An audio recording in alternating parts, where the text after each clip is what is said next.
Okay, folks. So at this point, I want to show you what I have with regards to the what is it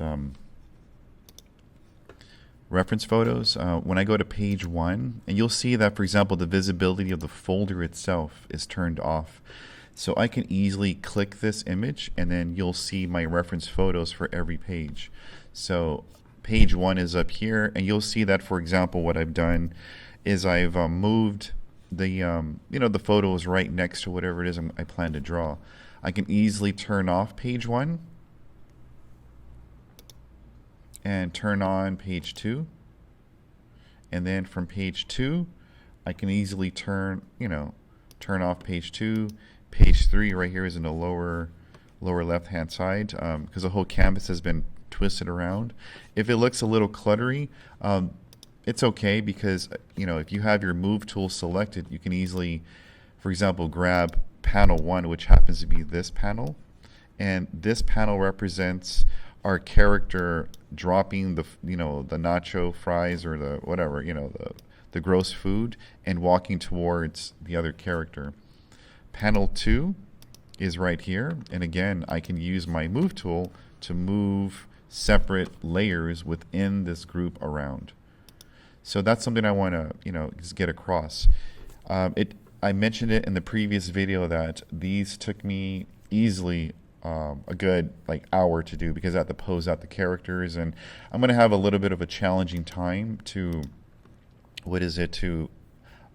interpret those dolls or those action figures in such a way as to give them expression that's similar to what's happening right here. So the next part is, if you choose to go the route of using toys, and let's say not use your friends or your family or even yourself, and again, everyone, for the most part, most people have a cell phone, or they can find someone who sits with them in class to help them out. And by all means, folks, please use each other. You can have one photographer, one person using the cell phone, to do, a trade-off. Hey, could you help me, pose for my storyboarded panels for the comic, and I'll do the same for you. It's simple that way. So going back to, for example, using reference photos with blank expressions, or toys for that matter. My next step is that if I plan to proceed forward with this, is to use reference photos. So for example, and this is apart from having action figures. So what I did earlier is I collected a bunch of references that I could use. So since I'm on a Mac, I can easily click on each one of these images and press the space bar, and I can get a preview of what's in the folder. So for example, I have this fairground shot, I have this fairground shot, and I like this because the swing ride, it's not very dominant, and doesn't it doesn't kill the giveaway. But I think earlier in the video lessons, what I planned to do was use this shot, because our panel 1, page 1 starts off with the character getting a lot of food. Anyways, I go through this, I realize, for example, around here, this is page 3 and page 4, I have a helper who is helping our character get situated in that ride, in that swing ride. So you see him is really roughly clicking this bar over the character's stomach. And what I don't want to do is run into problems where I procrastinate, or I won't do something because I'll think in my head that I can't draw it. This is the importance and the reason why you always need reference photos, because it's just going to make your life way easier that way. So in this case, I have a helper, and most likely, since my comic at the end of the 20-week reporting period has to be in color, this is going to come in handy to have a fluorescent type of coat. I'm going to need to think this ahead, because what I don't want to happen is to have the character, this person who's really not that important to the story, I don't want him to stand out in the whole comic, because yellow is a pretty bright color. But these are just some ideas of what to have. The whole gist of having a sweatshirt inside of a shirt. That in the story I mentioned earlier that there's a father figure who's walking with the child, and the child, him or herself is saying like, oh, I think it's up here on page 2, daddy, I want to be a big kid too, and get on the swing ride, which is going to make our main character feel even, more weak. So there's a lot, again, I went on Google, I just looked for, father holding daughter, father holding child, and I just looked for, the best images. I probably won't use this because see how the hand is in front of the face, but why did I get this image? It's because of wardrobe. Perhaps our story takes place on a sunny day, hence the fair, it's not going to be raining. So as a result, the characters are wearing certain types of clothes. The food, because this will prompt the story to move forward, page 1. I don't want the story to drag. So most likely I may use this shot and put the swing ride like somewhere back here so it's out of frame. So these are all the action figures that I've taken. Again, this took about a good hour to do this. There's a shot I have over here on page 2 where the swing ride, what we see is from the top view. So what I did was, in the classroom, I just used a roll of raffle tickets because it was like a cylinder, and I just stood on a chair. You can see the chair right here. I stood above it and put the toys below, so I can get that nice aerial shot.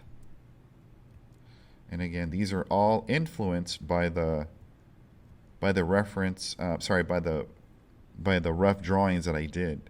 So I wouldn't know how to pose references or characters if I never did the last assignment, that being those rough drawings. So all of these are influenced by the rough drawings. So in this case, I needed some good close-ups or detail shots of the swing ride. So there's some things that, again, if I never looked at a reference photo, that I would never pick up on. Like, for example, like these covers, and I would imagine these are there so that people, when they hold on, onto the ride, they don't get their, the skin from their fingers getting like, I don't know, crushed from the chain links. So this makes a lot of sense to have that. And it's also like, it's an interesting design.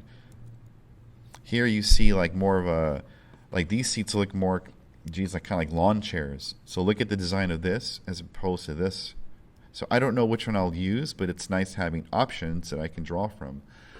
I also chose this because of the decoration, the decorative design of this swing ride, the whole base. This is something that I may use. I think this is another shot from the same. Let's see. It could be, no, these are different because you can see how the base is more of this diamond pattern, and down here it's more like swirly. So I'm seeing a repetition of like these kind of classical looking paintings underneath there. And this is something I may end up doing because, the swing ride itself is sort of like another character in the story. And then here we have another shot, and you can see a different style of these swing ride seats or the rides. And again, the same, instead of it being yellow in the previous shot, we have black. And I'm also getting some ideas for clothing, because what I don't want to have is this like generic Joe, generic Jane, dressed always in the t-shirt. Here goes a great shot from up above. So you remember this shot that I had earlier. This is something that may influence the design, except that I kind of don't like these photos. They look kind of boring to me. So I'll end up most likely choosing the other design. So again, just more details, more ideas for clothing. It would be nice to have a shot where we see the fairgrounds right below, and we're getting a nice sort of gestural pose when people are in motion of what these look like. So I have something similar like over here, but this is more of a long shot as opposed to this being like an over the shoulder shot. Here in this photo, you can tell that the person was on the ride and taking photos. So this may be something that will influence, what is this? This being page 4, but I don't know, So again, I like having options. So here's another version. So in this case, I chose this because I see like a line of people getting ready to get onto the ride. And in this shot, we have on page 3, our character, hurrying to get in line. So that's something that I may use. anywhere over here, where people are gathered around waiting to get on a ride. So, again, I want to prevent procrastination, and I want to make my job a lot easier. Here's a ticket booth to get in. So this is something that I may use. And another bird's eye view, and these are shots that I really like because it just adds to, like, to the height and to the fear factor of our main character. And then the reason why I have this generic Google image searched image of teenagers is because, again, I don't want to have my characters dressed in a traditional white t-shirt with, pants. There's a lot of options, like the baseball style t-shirt. I can have torn jeans, a low crew neck. I can have patterns on a shirt, hairstyles. I mean, there's a lot of options that I'd like you to explore, beyond just the typical, hair over the face, or I don't know. You just need to have options. And why not have your characters wear backpacks? That would be pretty cool. Look at these interesting pants. Or a cap that's backwards. A lot of options. Here's another image of a person working at the fair. And something that I noticed while researching workers at fairs is they typically have like this pouch. So that's something that I most likely will include, and probably like the name of the park and a badge. And a hat too, because this is something I saw over and over. Let's see, another worker, perhaps like, what is it, striped gear. And I like the fact that this person has, there's more character to their face. So, why not give them glasses and a beard? So these are all options that I like you to save in your flash drives or on Schoology, or, if you see like a good placement for like a character like this, let's say over here, like in my case, this being page 4, this is something I would probably want to put and drag into my page 4 folder. Okay, so again, this is the second part to the finding reference photos, and I hope you take full advantage of your time. Most of you, if not all of you, are always on Google. You're always looking up stuff. So please, use the technology, for our classwork. And above all, have fun.